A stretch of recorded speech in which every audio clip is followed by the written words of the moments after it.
Le conseil d'administration de l'école des mines du Gabon s'est refermé sur de réels espoirs de partenariat solide avec la Banque africaine de développement et la Communauté économique et monétaire d'Afrique centrale. Pour consolider ses offres de formation dans la mine et le traitement des minerais, cet établissement à vocation sous-régionale a besoin d'un soutien financier et académique. Alors, cette école répond d'abord aux besoins de l'économie nationale, bien sûr, prioritairement, mais cette école, très tôt, avait été identifiée comme de dimension sous-régionale. Donc, ce positionnement sous-régional a été confirmé aujourd'hui. Le ministre l'a encore affirmé et depuis 3 ans, nous travaillons dans ce sens.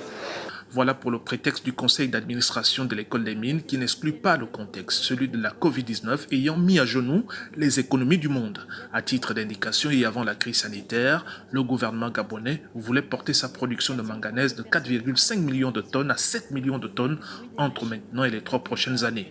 Il n'est pas forcément simplement que de volume.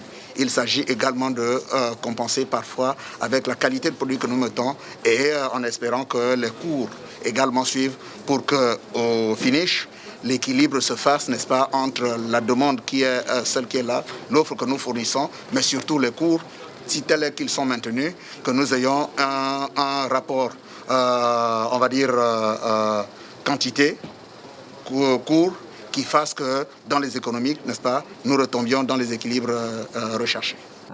Pour rehausser la participation actuelle d'environ 4% du secteur minier à l'économie gabonaise et alléger les investisseurs de certaines charges, le Gabon a adopté un nouveau code minier en juin 2019. Ce code accorde des facilités aux entreprises minières à travers une baisse d'impôt sur les sociétés de 35% à 30% des bénéfices.